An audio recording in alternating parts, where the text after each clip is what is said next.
Hai, Assalamualaikum warahmatullahi wabarakatuh. How are you today? Bagaimana kabarnya kalian hari ini?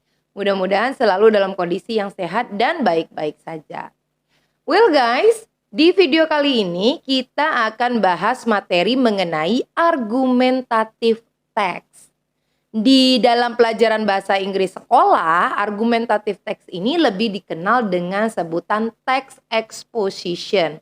Nah, jenis teks ini diperkenalkan di jenjang SMA dan juga SMK. Kenapa demikian?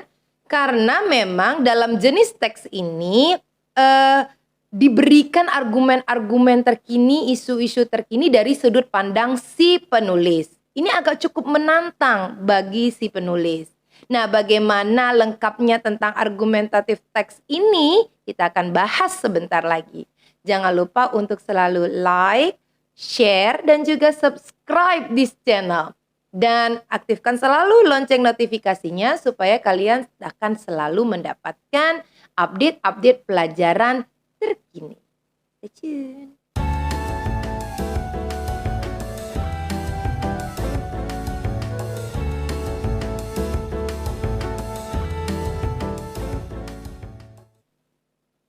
Seperti tadi yang sudah disampaikan bahwa argumentative text di dalam mata pelajaran bahasa Inggris SMA itu dikenal juga dengan sebutan exposition text.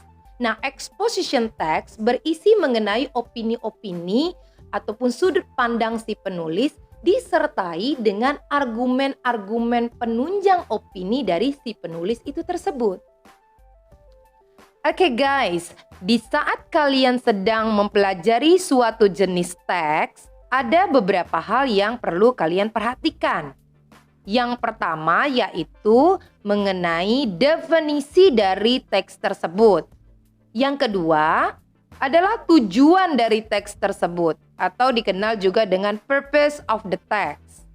Yang ketiga, struktur teks atau generic structure. Dan yang terakhir adalah ciri-ciri atau unsur kebahasaan teks, dikenal juga dengan language features of the text. Secara sederhana, argumentative text dapat kita artikan sebagai teks yang isinya didominasi oleh argumen-argumen dari si penulis terhadap sesuatu. Argumentative text is a text that contained by arguments from the writer about something. Beberapa dari kalian mungkin berpikir bahwa argumentative text atau exposition text ini mirip dengan debate ya. Tidak salah sih, karena memang mereka jenis teks yang berisi argumen-argumen dari si penulis. Tetapi bedanya dalam teks argumentatif ataupun exposition text itu hanya berfokus pada satu sudut pandang dari si penulis saja. Mau itu sudut pandang yang pro ataupun sudut pandang yang kontra. Sedangkan dalam debate, si penulis akan memaparkan dua sudut pandang yang berbeda, yaitu sudut pandang pro dan sudut pandang kontra. Oke, sekarang kita fokus kepada exposition text. Exposition text sendiri dibagi menjadi dua bagian, yaitu ada yang disebut dengan analytical exposition dan juga ada yang dikenal dengan hortatory exposition. Bagaimana perbedaan di antara keduanya? Ayo kita simak bersama. Hortatory exposition is a text that influences the reader to do something or act in certain way. Social function is to presenting and influencing the readers that should be so and should not be. Generic structure from hortatory exposition. First, thesis. Introducing the topic and indicating the writer's position. Second, argument. Explain the arguments to support the writer's position. Third, recommendation. Contains a recommendation or solicitation writer to the reader. Language feature. First, the use of simple present tense. Second, the use temporal connective. Third, the use of evaluative words.